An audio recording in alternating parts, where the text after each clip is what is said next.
Previous topic रह गए थे हमारे जिनको कवर करना था, तो आज की क्लास के अंदर हम उनको कवर कर लेते हैं यहाँ पर, ताकि एक शॉर्ट सा ओवरव्यू भी हो जाए हमारे पास, और जो चीजें हमें अपने क्विज के लिए इम्पोर्टेंटली रिक्वायर्ड है हम उनके बारे में भी बात कर लें। तो जो टॉपिक आपकी तरफ से दिया गया था उसमें सबसे पहला टॉपिक था कि मैक्सिमम टर्न्स के बारे में बताएं, क्योंकि इससे रिलेटेड दो तीन क्वेश्चंस हमारे पास क्विज के अंदर आते हैं जो हमने डिस्कस किए थे। देखो, जब हम एक एजेंट को चलाते हैं तो उसको रीजनिंग और टूल के जरिए हमें क्या करना होता है, कुछ टर्न्स देने होते हैं। मैक्सिमम टर्न्स जो होते हैं हमारे पास वो हम एजेंट को टूल कॉल के जरिए प्रोवाइड करते हैं। लेकिन एक प्रॉब्लम होती है। प्रॉब्लम क्या होती है कि अगर हम अपना कोड देखें, जैसे कि मैं सबसे पहले एक एजेंट बनाऊं और इसको यहाँ पे एजेंट के इक्वलाइज करूं, ठीक है। मैंने हमारी जो एग्जांपल थी वो कोर्ट के अंदर जो है वो वेदर एजेंट की थी या वेदर असिस्टेंट की थी, तो हम उसी को यहाँ पर भी कॉल करके चलते हैं, ठीक है। मैंने वेदर जो है वो यहाँ पे असिस्टेंट बनाया। इसको कुछ जो है वो इंस्ट्रक्शंस मुझे देनी थी, तो हमने जो है वो इसको यहाँ पे इंस्ट्रक्शंस देने की कोशिश की। अच्छा, अब जो मैंने इंस्ट्रक्शंस देनी है उसमें मैं अपनी मर्जी से कुछ भी दे सकती हूँ, जैसे कि मैं कह देती हूँ कि कराची का वेदर आप जो है वो मुझे यहाँ पे बताओ। जो भी कोई कराची का वेदर है वो क्या करेगा, यहाँ पे मुझे डिफाइन कर देगा। अब जो एग्जाम्पल में आखिरी चीज होती है वो हमारे पास टूल्स होते हैं, और टूल्स को हम क्या करते हैं यहाँ पे अपने बनाए हुए फैचिंग के जरिए जो है वो कॉल कर लेते हैं। तो हमने गेट वेदर के जरिए इसको सिंपल कॉल कर लिया। अब यहाँ पे एक और चीज क्या आती है, अब यहाँ पे एक और चीज ये आती है कि जब हम अपने क्वेश्चन वगैरह को देख रहे हैं तो मैक्सिमम टर्न मेरे पास रिजल्ट में सिर्फ एक आ रहा है, ठीक है। तो अगर मैं इस कोड को पहले पूरा करती हूँ, जैसा कि मैं कहती हूँ कि रिजल्ट बराबर है मेरे पास रिजल्ट के, और या इसको ऐसे कर लेते हैं, रनर में ले जाते हैं, ठीक है। मैं रनर डॉट रन लगा लेती हूँ यहाँ पे, और इसको हम सिंपल जो है वो सिंक करा देते हैं। सिंक कराने के बाद मैं इसमें सबसे पहले क्या करती हूँ, अपने एजेंट को कॉल करती हूँ, और एजेंट को कॉल करने के साथ साथ हम इसके अंदर जो हमारा वेदर हमने क्रिएट किया है हम उसको कंपाइल करेंगे। स्पेलिंग चेक कर लेना, स्पेलिंग जो है वो प्रॉपर होनी चाहिए, ठीक है।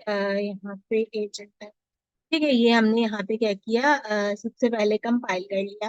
अब जब मैंने इसको कंपाइल किया है तो जो मेरा वेदर है उसके मुझे टर्म्स बताना है, ठीक है। तो मैं कह देती हूँ कि यहाँ पे क्या कह देती हूँ, मैं कह देती हूँ कि मुझे आप वेदर बताओ, और वेदर में हम जो है वो कह देते हैं कि मेरे पास मैक्सिमम जो है वो इसके अंदर टर्न्स होने चाहिए। अब मैक्सिमम टर्न्स कितने हम अप्लाई कर रहे हैं, एक, ठीक है। ये हमारे क्वेश्चन के अकॉर्डिंगली रिक्वायर्ड है कि हमने एक जो है वो मैक्सिमम टर्न यहाँ पे अप्लाई करना, और वेदर के बाद जो है वो यहाँ कॉमा लगता है, ठीक है, जब भी हम टर्न्स को अप्लाई करते हैं। और आखिर में हमने क्या करना होता है, अपना रिजल्ट प्रिंट कराना होता है। रिजल्ट के लिए हम सिंपल जो है वो रिजल्ट को कॉल करेंगे, और रिजल्ट में हमारे पास क्या आता है, फाइनल आउटपुट आता है। तो फाइनल अंडरस्कोर आउटपुट हमने यहाँ पे कॉल कर लिया। अब अगर हम इस एग्जांपल को गौर से देखें तो यहाँ एजेंट पहले टर्न में क्या कर रहे हैं, टूल को कॉल कर रहे हैं, लेकिन दूसरे टर्न में उसके जवाब को उसने कंपोज करना है। क्योंकि हमने मैक्सिमम टर्न एक ही दिया हुआ है तो दूसरा टर्न अलाउ ही नहीं होगा। तो इसका मतलब ये है कि जो मैक्सिमम टर्न की एक्सपेक्टेशन है वो क्या हो जाएगी,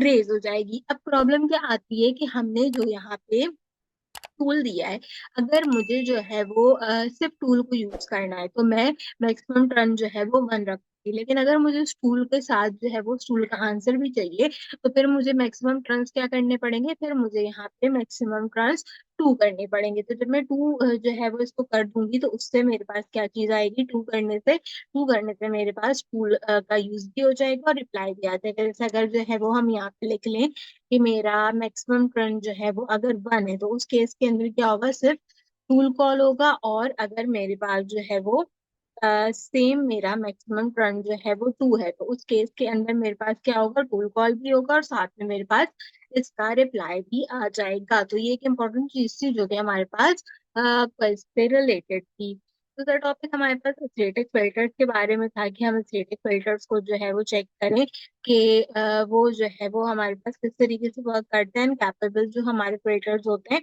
उनका कॉन्टेक्ट हम कैसे डिफाइन करते हैं, तो इसके बारे में भी अब हम थोड़ी सी बात कर लेते हैं। देखो, एक बात हम करते हैं टूल फिल्टरिंग की। अगर मैं स्टैटिक फिल्टर के बारे में बात कर रही हूँ ना, तो वो अलाउलेस और ब्लॉकलेस को क्या करेगा, स्पेसिफाई कर देगा। लेकिन अगर मैं कॉलेबल फिल्टर की बात करूंगी तो मैंने जो भी कोई कॉन्टेक्ट दिया होगा उसके हिसाब से वो मुझे आंसर देगा, यानी कि वो डायनामिकली बेस मुझे आंसर देता है। इसकी एग्जांपल अगर देखें तो हमने कैसे देखी थी कि हमने जो है वो स्टैटिक फिल्टर यहाँ पे क्रिएट किया और उसके अंदर हमने एक वैल्यू प्रोवाइड कर दी। इसके अंदर जो भी वैल्यू देते हैं वो हम अलाउ टूल करके देते हैं। तो मैंने इसके अंदर बताया मुझे कौन कौन से टूल जो है वो अलाउ करने और उनके नाम जो है वो यहाँ पे डिफाइन कर देगा। प्रीवियस एग्जाम्पल कोई लूँ तो जैसे मैंने यहाँ पे अभी गेट को कॉल किया था, तो हम सिंपल क्या कर सकते हैं, हम सिंपल सेम गेट वैल्यू को जो है वो यहाँ पे कॉल कर लेते हैं। ठीक है, जब मैं जैसी गेट वैल्यू को यहाँ पे कॉल करूंगी तो क्या होगा कि ये वाला टूल मेरे पास चलने शुरू हो जाएगा। अब मैंने सिर्फ वेदर नहीं मुझे चाहिए, मुझे उसके साथ साथ वेदर की न्यूज भी चाहिए। तो एक टूल ऐसा बनाया है जिसमें वेदर का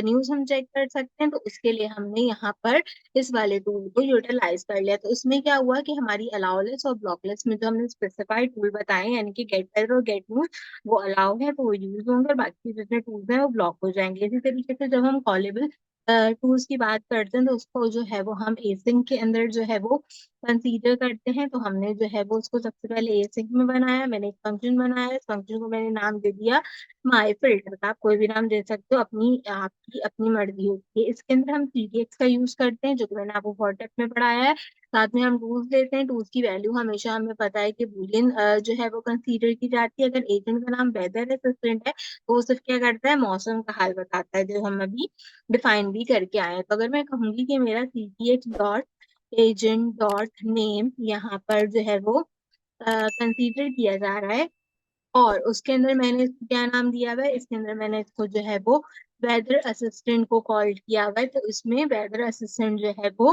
डायनामिकली वर्क करेगा, साथ में मेरे पास से वैल्यू रिटर्न कराएगा। रिटर्न के अंदर टूल का जो भी कोई नाम मैंने दिया होगा वो, इसके साथ मेरी जो स्टार्ट पेज होती है हम उसको कॉल करते हैं। स्टार्ट पेज के बारे में भी हमने बात की है कि ये किस तरीके से कंपाइल किया जाता है। साथ में हमने इसके अंदर अपने वेदर को कॉल कर लिया, और वेदर में हमने सिंपल क्या कराना है, जो भी कोई चीज हमने कंसीडर कराई थी उसकी बुलियन वैल्यू हमने रिटर्न करा लेनी है। तो रिटर्न करा के बुलियन वैल्यू क्या होती है, ट्रू होती है, ताकि हमारे पास चीजें चले। तो बेसिकली इन दोनों को समझाने का मकसद सिर्फ इतना सा ही है कि स्टैटिक फिक्स होता है, तो टूल मैंने उसमें रख दिया वही जो है वो चलेगा। और जो मेरे पास यहाँ पे कॉलेबल डायनामिक्स होती है उसके अंदर क्या होता है, कॉन्टेक्स्ट बेस्ड चीजें कंपाइल की जाती हैं। तीसरा टॉपिक था टूल फिल्टर कॉन्टेक्ट के बारे में। टूल फिल्टर क्या करता है, किस तरीके से वर्क करता है, इसको भी एक नजर देख लेते हैं कि टूल फिल्टर और टूल फिल्टर कॉन्टेक्ट जो होता है वो हमारे पास क्या करता है। देखो, कॉलेबल जो हमारा फिल्टर भी हमने पढ़ा है, जब भी रन होता है तो वो टूल फिल्टर कॉन्टेक्ट में मिलता है। इसके अंदर क्या होता है, इसके अंदर तीन चीजें होती हैं।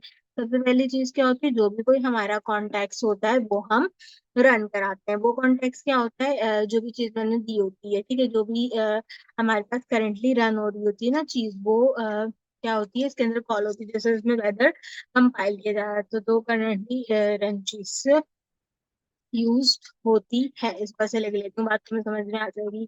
दूसरी चीज इसमें क्या होती है, दूसरी चीज हमारे पास इसमें होती है एजेंट। एजेंट क्या होता है, किसी एजेंट ने कॉल किया, जैसे कि किसी एजेंट ने दूसरे एजेंट को कॉल किया है, तो ये प्रोसेस हमारे पास इसके अंदर टूल फिल्टरिंग में यूज होता है। इसके साथ साथ हम कौन सा सर्वर यूज करें वो भी इसके अंदर आता है। तो किसी चीज इसके अंदर हमारे पास इंपॉर्टेंटली होनी चाहिए सर्वर का नाम जो कि हम यूज करते हैं। तो कौन सा एमसीपी सर्वर यूज हो रहा है, ठीक है, वो आपने इसके अंदर देखना होता है। ये क्या करता है कि ये डेटा यूज करके हमें स्मार्ट फिल्टरिंग करके देता है इन तीनों चीजों की बेस पे, कि कौन सा कॉन्टेक्ट रन हो रहा है, वेदर का एजेंट कौन सा कॉल करना है, वेदर का सिस्टम कॉल करना है, और एमसीपी सर्वर कौन सा यूज करना है, वो ये खुद डिसाइड कर लेगा कि एजेंट वाला जो है वो कॉल करना है या फिर आपने जो है वो क्लाइंट वाला कॉल करना है। तो वो अपने अकॉर्डिंगली देख लेता है।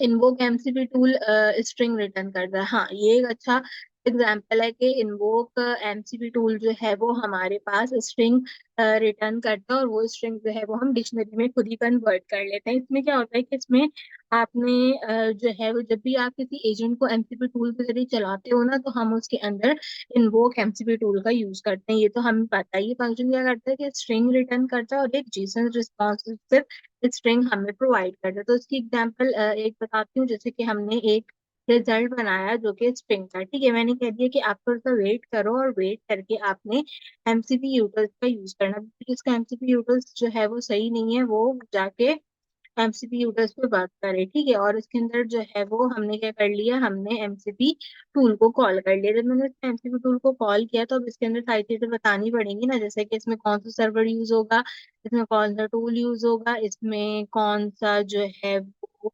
GTX हम जो है वो यूज करेंगे, इसके साथ हम इसमें क्या इनपुट यूज कर रहे हैं वो हम जेसन में देते हैं। तो हमने इनपुट सिंपल इसके अंदर जेसन में डिफाइन कर दिया, ठीक है। इसके साथ साथ हमारा जो डेटा आ रहा है वो हम डेटा किसके अंदर ले रहे हैं, वो हम जेसन में ले रहे हैं।